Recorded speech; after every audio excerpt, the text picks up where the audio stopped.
Collision, सबसे पहले हम समझते हैं कोलिजन हम आखिर कहते हैं किसे हैं। कोलिजन दो ऑब्जेक्ट्स की इंटरेक्शन है।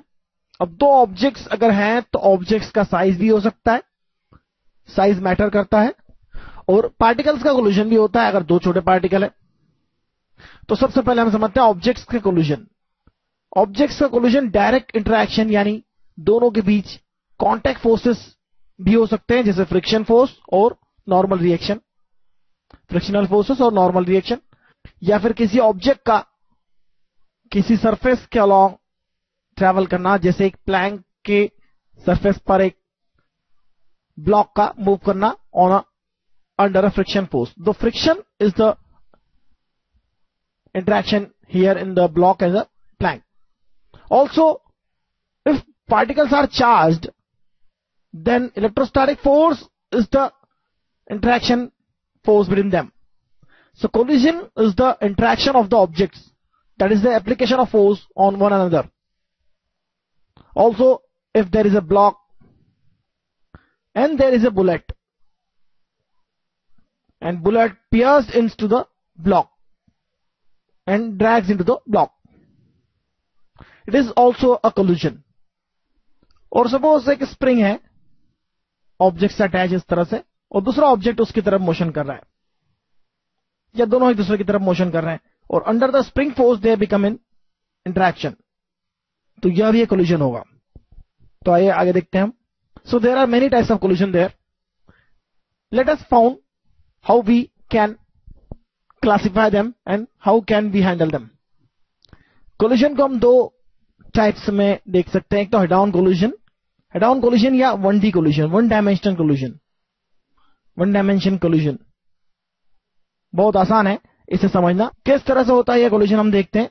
अगर दो ऑब्जेक्ट एक दूसरे की तरफ बढ़ रहे हैं और उनके सेंटर ऑफ मास को मिलाने वाली लाइन की डायरेक्शन में वो लोग बढ़ रहे हैं, उनके सेंटर ऑफ मास को मिलाने वाली लाइन की डायरेक्शन में दोनों की वेलोसिटी डायरेक्टेड है,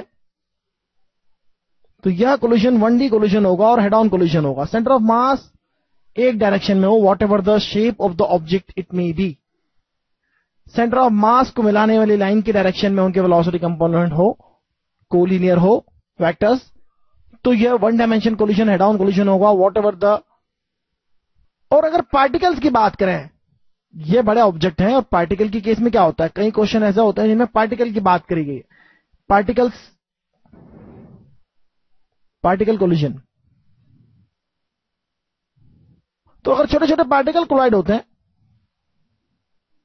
और पार्टिकल का तो साइज छोटा होता ही है, फिजिक्स में हम पार्टिकल उसी को कहते हैं जिसका साइज बहुत छोटा होता है।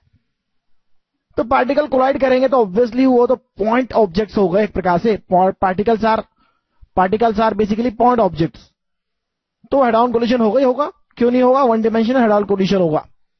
लेकिन हमेशा ऐसा नहीं है। अगर पार्टिकल चार्ज हैं तो उनके इंटरेक्शन के कारण वो स्कैटर हो सकते हैं हेड ऑन कोलिजन के बजाय। सेकंड टाइप का कोलिजन जो हम पढ़ने जाएंगे ऑब्लिक कोलिजन भी हो सकता है। लेकिन अनचार्ज पार्टिकल है तो मैं लिख सकता हूं अनचार्ज्ड पार्टिकल कोलिजन।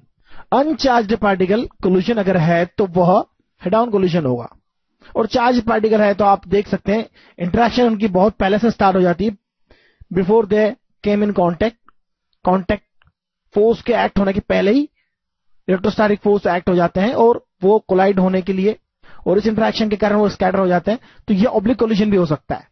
तो अनचार्ज पार्टिकल कोलिजन भी हेड ऑन कोलिजन हो जाता है, क्योंकि कोलिजन होगा तो वन डायमेंशन होगा, एक डायरेक्शन में बढ़ेंगे तो ही हो पाएगा, नहीं तो पास से निकल जाएंगे, वो कोलिजन होगा ही नहीं। होगा तो हेड ऑन कोलिजन ही होगा अनचार्ज पार्टिकल्स के बीच में। ऑब्लिक कोलिजन, ऑब्लिक कोलिजन जैसा कि नाम से हम देख रहे हैं, यह 2D कोलिजन हो गया, two dimensional collision, 2D collision, this is the oblique collision. और यहां हम देख रहे हैं अगर पार्टिकल्स की वेलोसिटी वेक्टर्स उनके सेंटर ऑफ मास को मिलाने वाली लाइन की डायरेक्शन में नहीं है, तो यह कोलिजन ऑब्लिक कोलिजन होगा। और बिफोर द कोलिजन अगर वो एक ही डायरेक्शन में थे, लेकिन आफ्टर कोलिजन वो दोनों डायरेक्शन y और x दोनों डायरेक्शन में कंपोनेंट्स हो जाएंगे उनकी वेलोसिटीज के। और अगर बिफोर कोलिजन उनके वेलोसिटी कंपोनेंट केवल हॉरिजॉन्टल है, तो ऑब्लिक कोलिजन के बाद में उनके वेलोसिटी कंपोनेंट x और y दोनों एक्सिस की डायरेक्शन में होंगे। तो इस तरह के कोलिजन में पार्टिकल एक इधर जा सकता है, दूसरा पार्टिकल इस डायरेक्शन में जा सकता है, जहां दोनों के x और y दोनों कंपोनेंट हो जाएंगे, vx और vy हो जाएंगे। तो इस तरह से यह कोलिजन ऑब्लिक कोलिजन होगा। This is the case of oblique collision.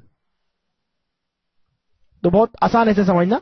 मैंने जो बातें बताई उन्हें आपको समझना है, बस याद करना है। क्वेश्चन पढ़ते वक्त शब्दों को बहुत ध्यान से पढ़ना चाहिए, whether it is a particle collision, uncharge particle collision, और big particle collision, oblique collision और head on collision, whatever type of collision is.